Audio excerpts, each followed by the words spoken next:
कहा कि अब हम दो हमारे दो नहीं, हम दो हमारे चार की बात करो। दो हमारे दो, लेकिन यहाँ जहाँ विस्थापन का क्षेत्र, ये मैंने सब झारखंडी के लिए नहीं। अच्छा, आपने कहा, अभी आपका एक बयान कुछ दिनों पहले आया, आप विस्थापित संघर्ष समन्वय समिति के एक सेमिनार में बोल रहे थे, जिसमें आपने कहा कि अब हम दो हमारे दो नहीं, हम दो हमारे चार की बात करो, और दो बच्चों को आप विद्रोह की भावना के साथ उनको तैयार करो ताकि वो अपने अधिकार को मजबूती से समझ सके और उसके लिए लड़ सके।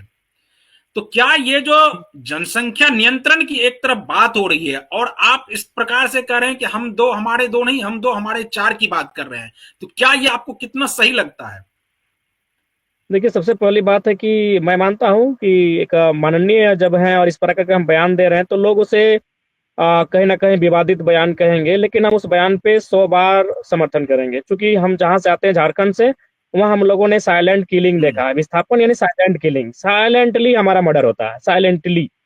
प्रदेश की कंपनियां आती हैं, बड़ी बड़ी कंपनियां आती हैं, हजारों हजारों करोड़ का मुनाफा कमा के चली जाती हैं, और हमारा गांव, हमारा खेत खलिहान सब उजाड़ के, नेस्ता नाबूद करके, रौंद के, यानी हमें बर्बाद करके चली जाती हैं। इसीलिए लोग हमें, हमारी बुराई करे, हमारी खिंचाई करे, हमारी आलोचना करे, लेकिन हम अपने उस बयान पे आज भी कायम है, हम दो हमारे दो, लेकिन यहाँ जहाँ विस्थापन का क्षेत्र, ये मैंने सब झारखंडी के लिए नहीं किया।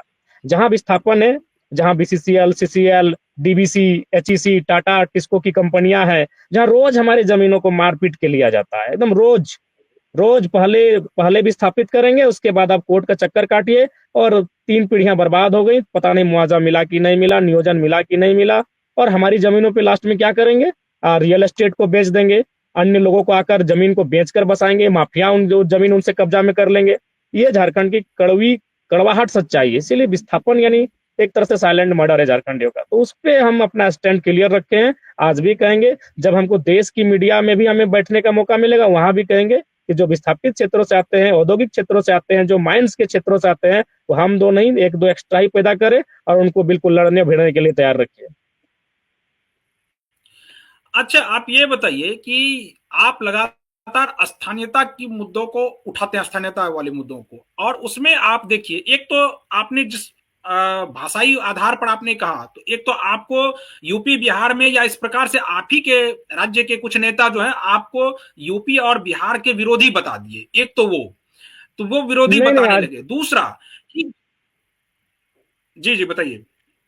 इंटेलेक्चुअल लोग हैं, चाहे वो यूपी के हैं, बिहार के हैं, वो झारखंड की मूवमेंट को जेन्युइन कहते हैं। देखिए, हम तो स्पष्ट कहते हैं कि उत्तर प्रदेश रहे, बिहार रहे, खासकर बिहार, बंगाल, उड़ीसा, ये चारों हम लोग आपस में भाई भाई हैं।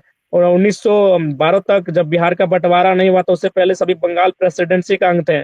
फिर 1936 के बिल्कुल। आसपास उड़ीसा का विभाजन हुआ, फिर 2000 में झारखंड का विभाजन हुआ। लेकिन हमारा कहना है कि हम्म। जब चारों का बंटवारा हो चुका है, वे लोग सभी अपने अपने बंटवारे पे खुश हैं, तो हमारे बंटवारे पे, किसी हमारे हक हुकूक पे किसी की नजर नहीं होनी चाहिए।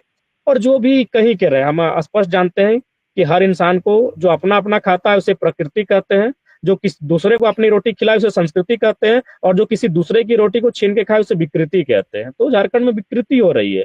आप आके देखिएगा, जमीन हमारी गई उद्योगों में, वहां आके जब सर्वे कीजिएगा, आपको पता चलेगा कलकत्ता के मैनेजर हैं, आपको पता चलेगा पटना के अधिकारी हैं, ठेकेदार इलाहाबाद के हैं।